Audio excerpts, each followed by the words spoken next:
Hi, my name is Jim Balla. I'm the Snow Dog Tech at Buyers Products. Today what we're going to be doing and showing you on this wonderful film is how to wire up a Gen 2 switch ground truck. Most switch ground trucks are from 99 to 02 Chevys and Dodges, 15 and 2500s. There's some Toyotas. The Colorado Canyon to about 2015, they're switch ground too. A way we could find out if it's a switch ground or not, what we have is an application guide. It's actually on our website. It's under buyersproducts.com. It's under the support tab. Then you go to the plow selector. Then you'll scroll down a little bit more and it'll say truck application guide, and then this is where this is. What you want to do is look for the part numbers for the light adapters, and it'll have a plus right in front of the part number for your light adapter, and that's going to tell you that it's a switch ground truck. Today what we're going to be talking about is the Chevys. Chevys are a little bit different than Dodges, so we're going to do this, and the reason I'm doing it on a table is just to make it more clear of what wires go where. There's not a bunch of harnesses in a dark, older truck. A little brighter here on the table, and makes it a little bit easier for you guys to understand.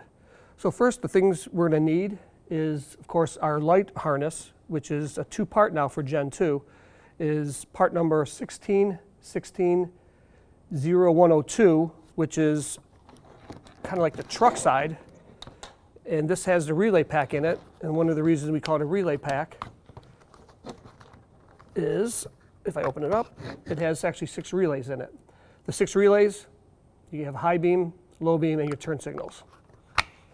So truck side, and then we have our harness that goes out to the grill, which is part number 161600104. This is a very important part of this, which is nice. You have a smaller end here that will actually go through the grill up into the engine compartment, not like the Gen 1 where it was actually this had to go through the grill.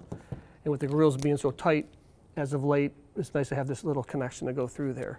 And then we'll just connect it here. So, next thing what we want to do is locate. There's actually about 2 inches away from the connector. That's a big blade.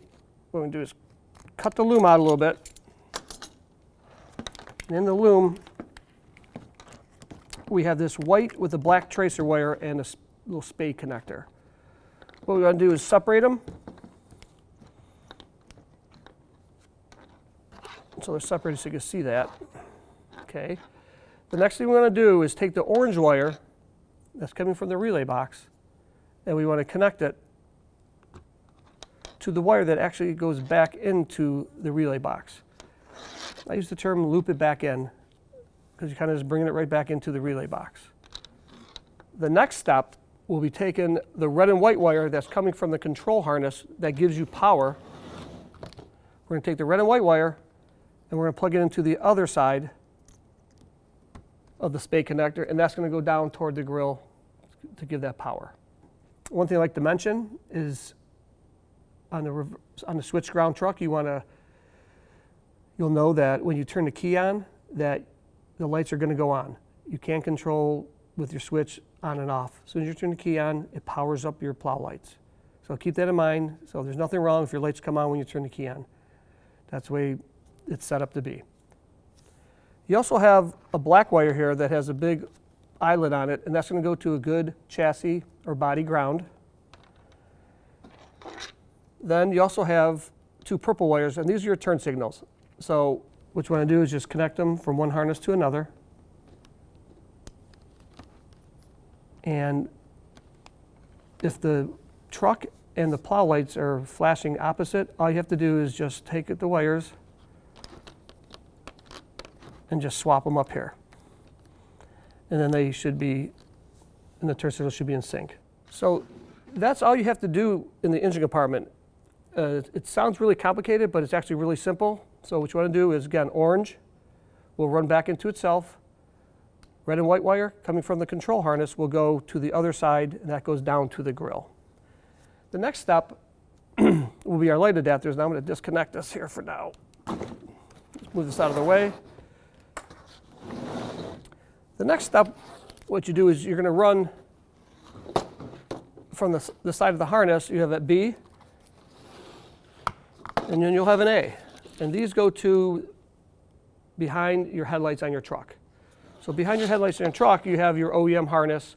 So you want to unplug those. And what you want to do is make sure you have the right light adapter. Now this one for these trucks, the switch ground trucks, is part number 1607 1150R. Now the R stands for reverse ground, so you got to make sure that the R is on the end when you're working with switch ground trucks for the Chevys.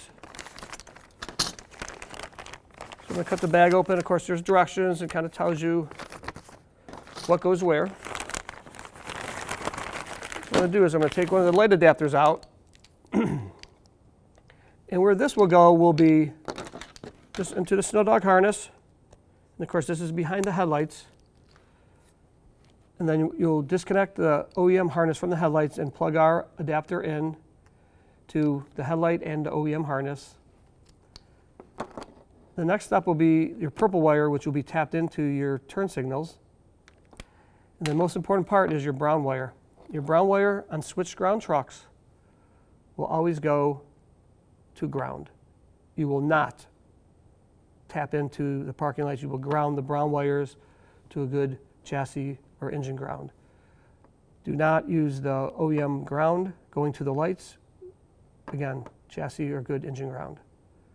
Thank you for watching the video on switched ground trucks, Chevy's 1500 and 2500s and 3500s from 99 to 02. If you have any questions, check out our website at buyersproducts.com. Give us a call, email us, and please subscribe and like our YouTube channel, and happy plowing.